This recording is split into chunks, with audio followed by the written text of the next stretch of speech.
Hello, everyone. Thank you for joining Okta 20 Security Roadmap. We are excited to be here, even if it's virtually, and we really appreciate you joining us today. Before we begin, a little bit of legal. As you know, Okta is a public company, and so we are flagging that any forward-looking statement we share here are subject to change. Feel free to read this safe harbor note in depth at your own leisure. All right. So, I'm Mayara, Group Product Manager for the Security Products team. Tana? And I'm Thanh-Ha Nguyen, Product Manager for the Security Products team. Before we begin, if you are watching it live, please open the Q&A tab and ask any question you might have during the presentation. Our team is here to answer all your questions live. We have a lot to share with you today, but before we dive into talking about the shiny new things, we want to share some stories from 2019. At Okta 19 last year, we launched rescoring on the keynote stage. With the rescoring on every app login, Okta looks at the context around the login, such as user, location, device, and even network, and evaluate that against the previous logins that Okta has seen. If the login is very different for that user, then the risk may be evaluated as high. If the login is similar to previous login, we will evaluate the login as low. Admin can create policies around this risk scoring. For example, users that always log in from the same IP, the same location, same device might be considered as low risk. Risk scoring allows admin to more easily evaluate the context around login and lower friction. The feature is going GA in May this year, and we are excited to see how you use it. Last year, we made major investments in unlocking passwordless login experiences for your organizations and applications. While passwordless is still relatively new in the industry, we've actually had various forms of passwordless in Okta from the early days. Users have been able to log in passwordlessly from 80 joint machines using our desktop SSO feature. Other customers have been using PIV and smart cards to log in without a password. And you've been able to log in passwordlessly using device trust via EMM integrations. In 2019, we introduced even more passwordless options with the release of WebAuthn and factor sequencing. With WebAuthn, users could use security keys or platform authenticators such as Windows Hello or Mac Touch ID for secure phishing-resistant authentication. By combining WebAuthn with factor sequencing, admins could define the chain of factors for a user to log in. Last but not least, for seamless customer authentication, we added support for email magic link. With this feature, customers can log in seamlessly via just a click in the links in an email. All of these investments together, again, moved us forward in providing stronger authentication methods while lowering friction as much as possible for our end users. Okay, back to you, Tomer. All right. We also launched Threat Insight, Okta threat detection and response tool. Threat Insight aggregates data across our customers. It then applies patterns to detect credential-based attacks, for example, brute force and password spray. We then identify the IPs that are involved in these attacks and mark these IPs as suspicious. When a request comes into your tenant, we can check if the IP is suspicious. If it is, then we can block the access. If it's not, then the request goes through the usual policy validation. Threat Insight was released to GA about 8 months ago, and since then we have seen around 4,000 production orgs that have enabled this feature. About 60% have turned it in on block mode to automatically block all suspicious IPs detected. Finally, about 30 million suspicious events have detected in February 2020 alone. Tana, back to you. To tie it all together, in 2019, we also released Health Insight. Health Insight provides personalized recommendations based on your org's current configurations, based on best practices for how best to secure your org.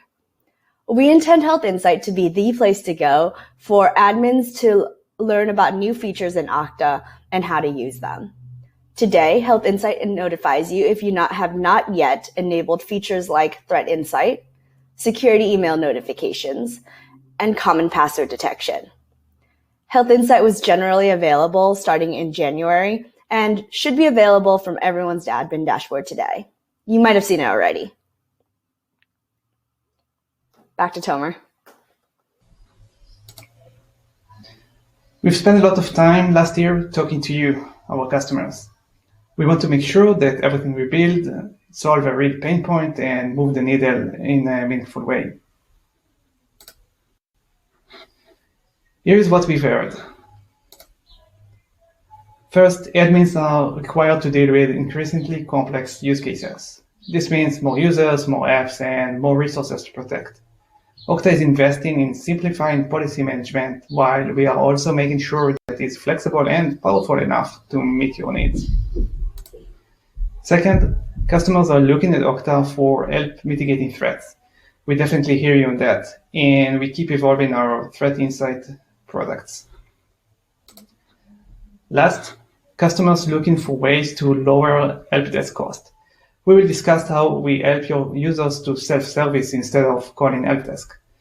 From here, we'll go through each of these categories and we'll discuss the product investments we are making this year to help you, our customers. Tana. Let's start with what we're building to simplify policy management. In 2019, we heard that admins today have more apps than ever before. According to Okta's 2020 Businesses at Work report, Okta orgs have on average 88 apps per org. Every time an app is added, admins are required to create new policies for that specific app.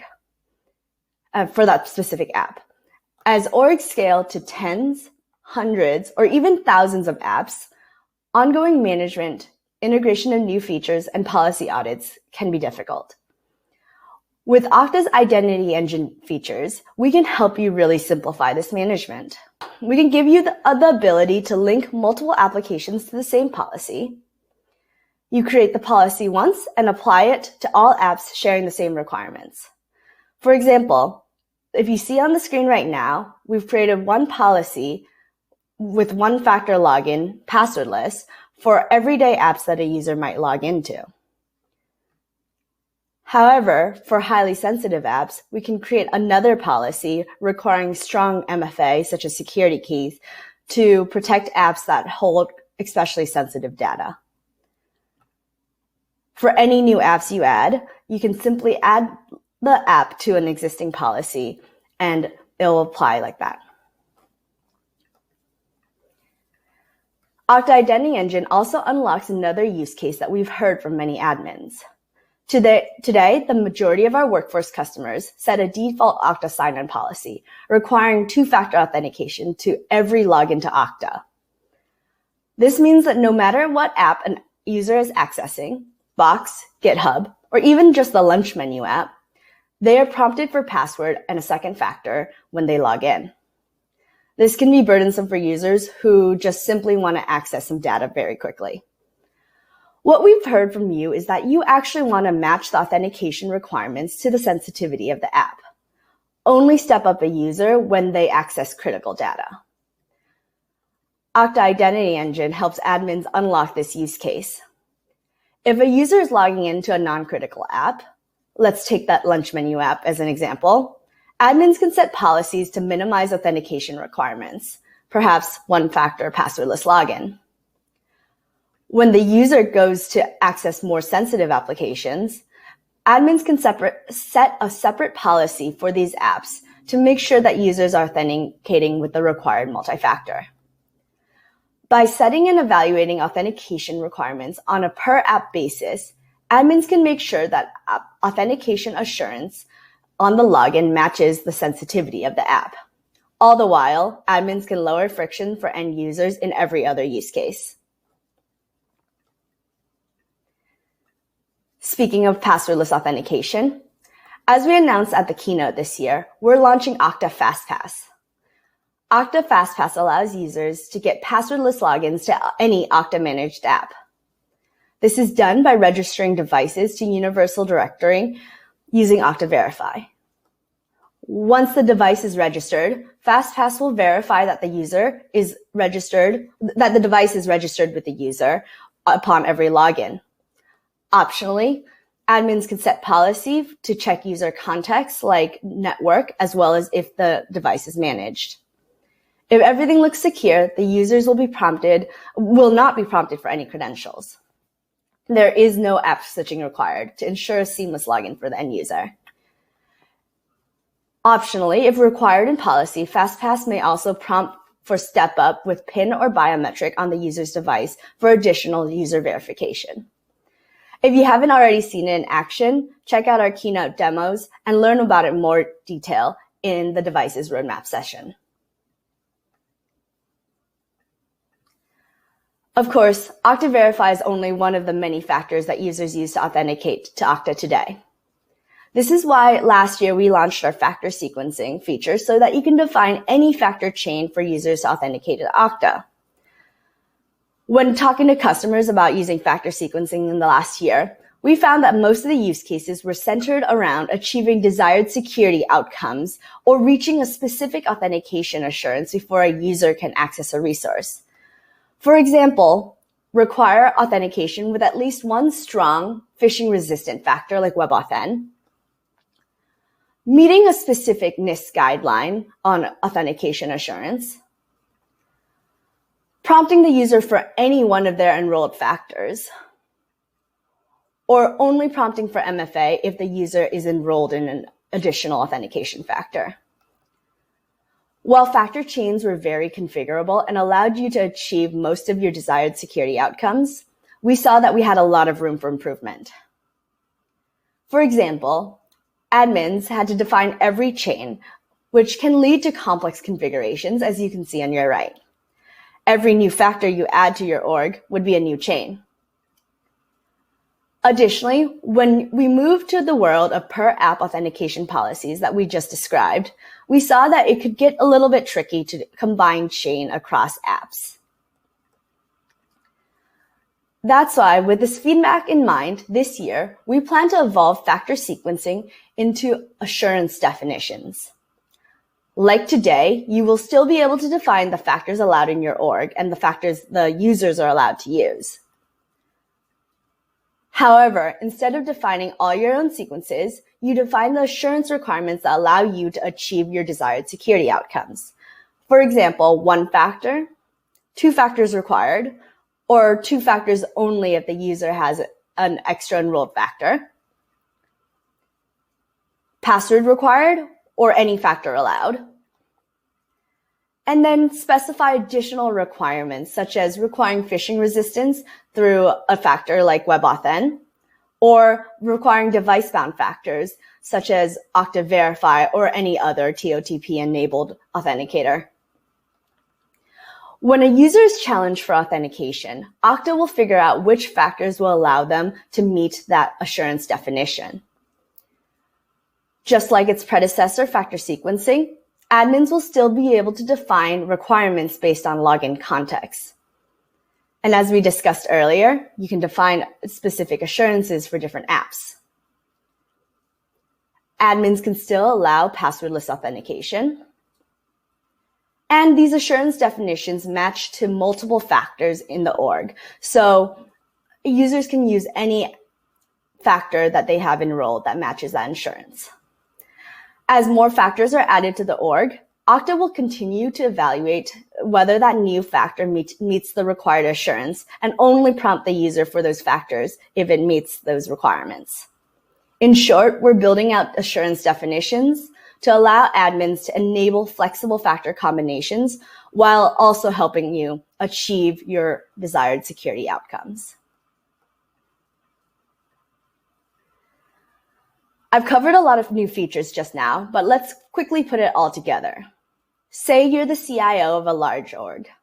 You have hundreds or even thousands of apps, and your team is adding a new app every month. Today, the team is managing each app policy separately. In addition to apps, your org might have many different types of users. For example, full-time employees, contractors, and partners. Each type of user has their own authentication requirements. With the Okta identity features we just talked about, you can really simplify your policy management. Identity Engine allows you to categorize apps into different levels of sensitivity, say not sensitive, highly sensitive, or apps for contractor access, and create one policy for each category. You can lower friction for your end users using tools like FastPass or passwordless login with assurance definitions. For high sensitivity apps, you can set the assurance definition to require strong phishing resistant factors. Adding a new app is as simple as linking the app to the correct policy, and audits are also greatly simplified because you can just demonstrate one policy and show how it's linked to all the appropriate apps. Finally, for your external users, say through a partner portal application, you can use those same assurance definitions that were used to simplify login for your employees for your end users. In this case, in your partner portal, you can use assurance definitions to require multi-factor authentication only if your partner, the user, has enrolled in an extra factor. This is all defined through policy, no extra coding required. With that, I'll pass it back to Tomer. Thank you, Tana. All right, now let's see how Okta helps you protect against threats. We are going to cover three big challenges. First, unfortunately, credential-based attacks are still a serious problem. This is mostly due to low MFA adoption or inability to cover all your users in your org. Second, even when users enroll in MFA, sometimes they aren't paying enough attention. Clicking the wrong link or accepting the wrong push notification might lead to a compromised account, even with MFA. Third, you don't always control the end user machine. Compromised devices can lead to compromised factors, which can lead to compromised sessions.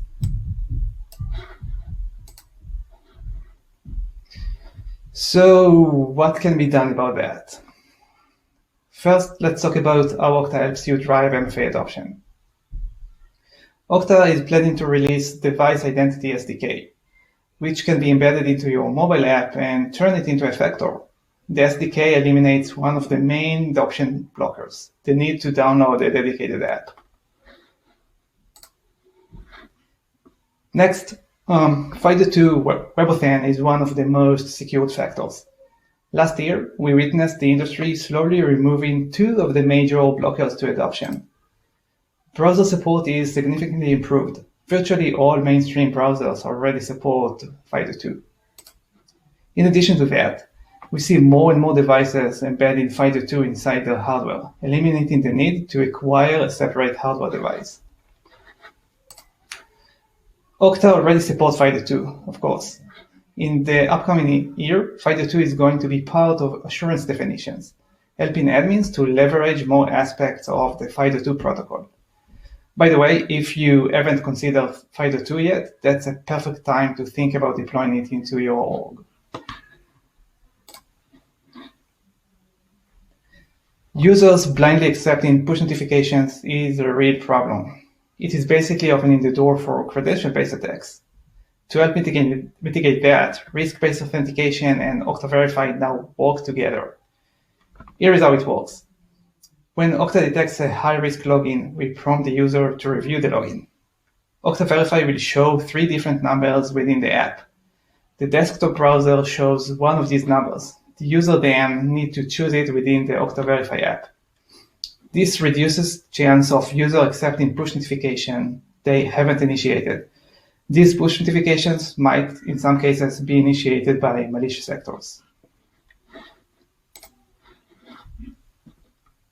Last year, we released Threat Insight.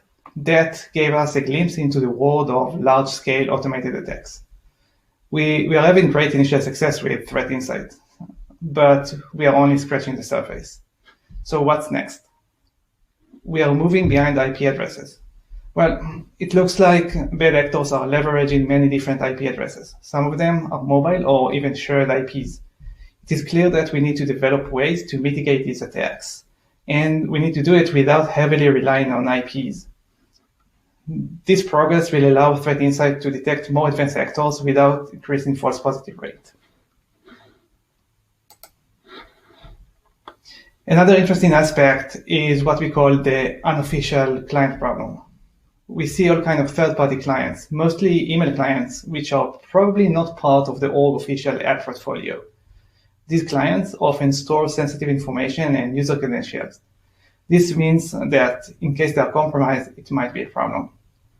In addition, users sometimes forget to update their password, causing repeat retries and potential account lockout. As we mentioned before, Okta Rescore is going GA in May.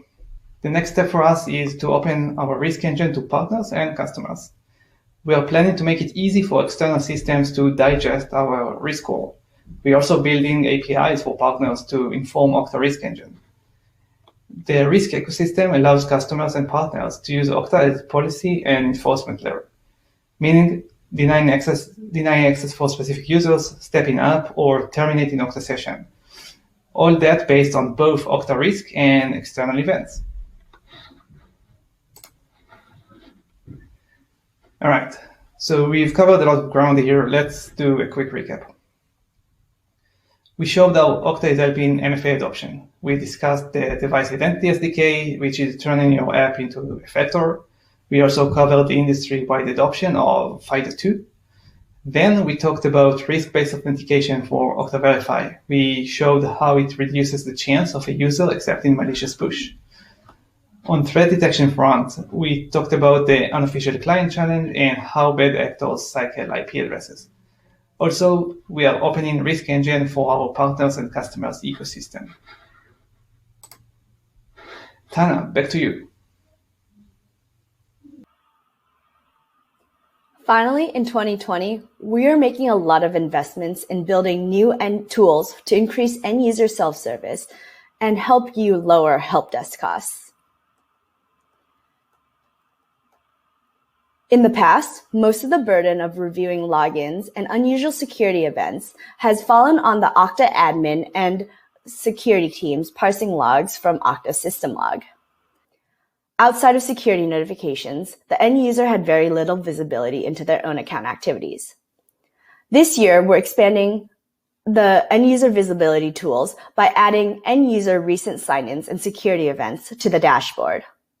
These features allow end users to view their previous logins sorted by device, view recent account changes, and if they don't recognize an activity, they can report the activity to an admin directly to from the dashboard. For any developers building apps on top of Okta's APIs, we will be building these features directly on new public APIs so any application can add their own activity log features. To set the foundation for new end-user security features like recent sign-ins, we're actually redesigning the entire end-user account settings experience. We've heard from customers that Okta's already played a huge part in helping end-users self-service manage their profile and factors today. However, we still have a lot of opportunities in this space where we can take even more burden off the help desk. Like our new end user dashboard, the end user settings page is designed with accessibility and responsiveness in mind so that end users can manage their settings from any device that they're accessing Okta from. This design gives us the foundation to embed account management features into any Okta experience, from the end user dashboard to admin apps to even the Okta Verify mobile applications.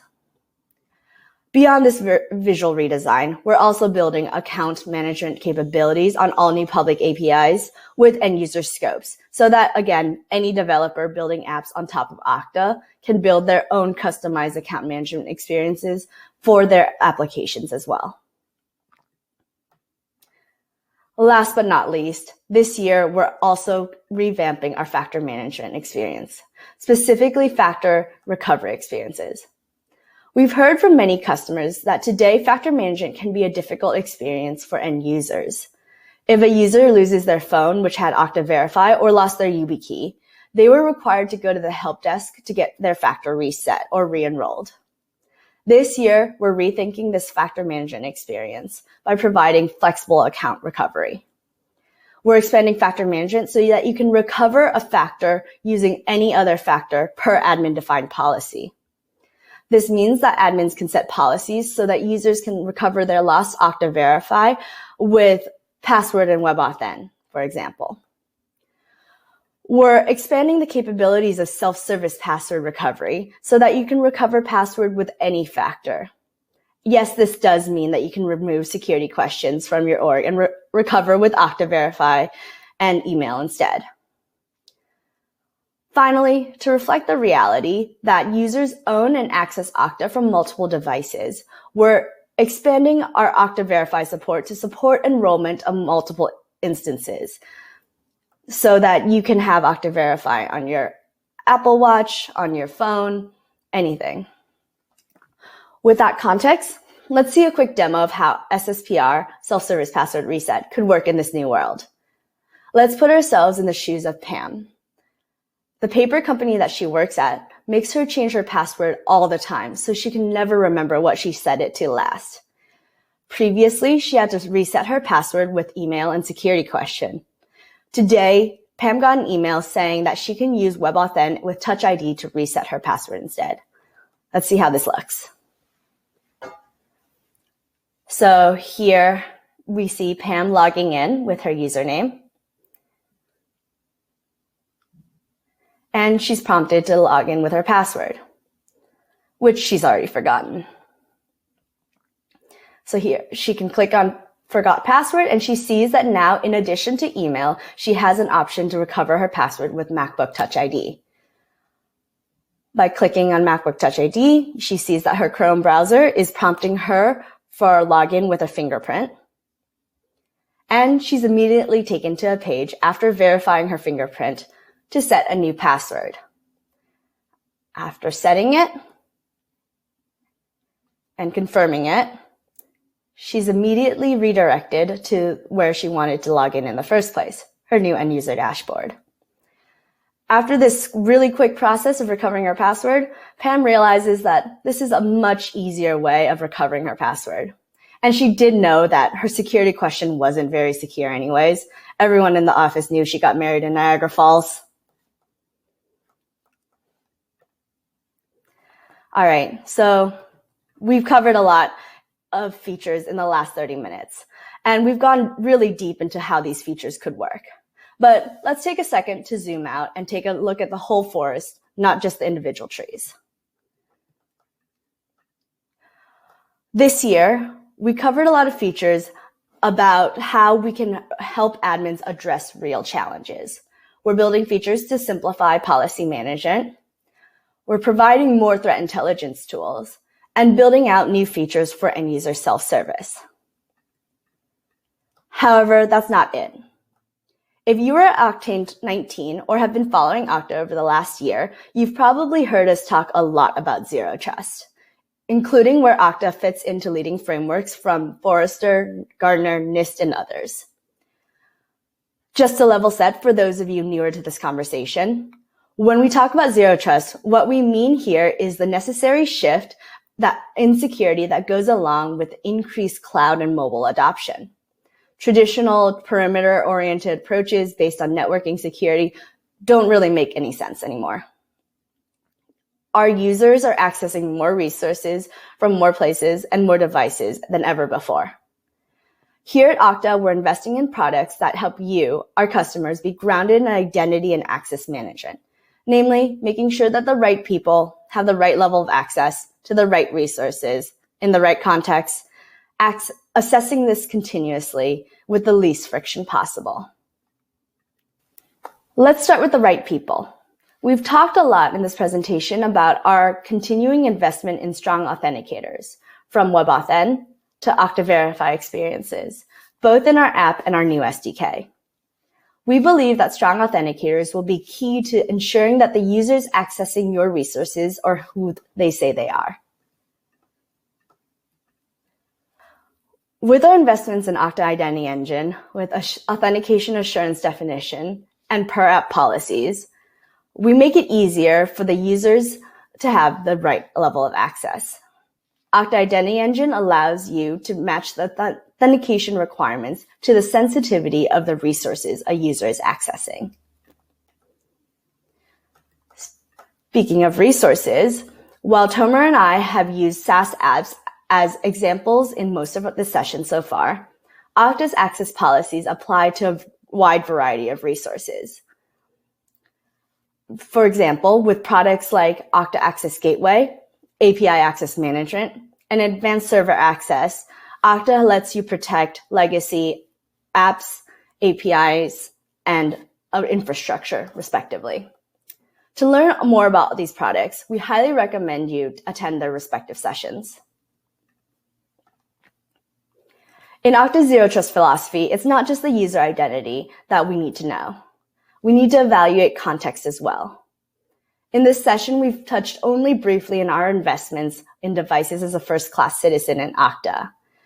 To learn more, we highly recommend you attend the Devices Roadmap session as well. Our North Star here on the security products team is to help you achieve continuous authentication.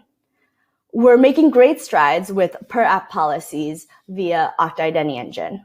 However, true continuous authentication is a long-term project involving not just Okta, but the ecosystem of apps and resources our users access. Our Chief Product Architect, Carl, has an entire session dedicated to this that you should go check out. Last, but definitely not least, we want to make sure that not only that you, our admins, are successful, but your end users are as well. We know that they want to access everything as seamlessly and frictionlessly as possible. This year, we're building out FastPass, continuing our investment in WebAuthn, and improving our risk-based authentication experiences. All these products are aimed towards helping you protect your orgs while minimizing end-user friction. We know that the path to zero trust and continuous authentication is a journey, and everyone is starting at a different place. Our goal here at Okta is to build tools to make it easy for you to move towards our common shared goal. With that, thank you for your time and listening. I talked about some recommended sessions, but here's a few quick blurbs about them right here.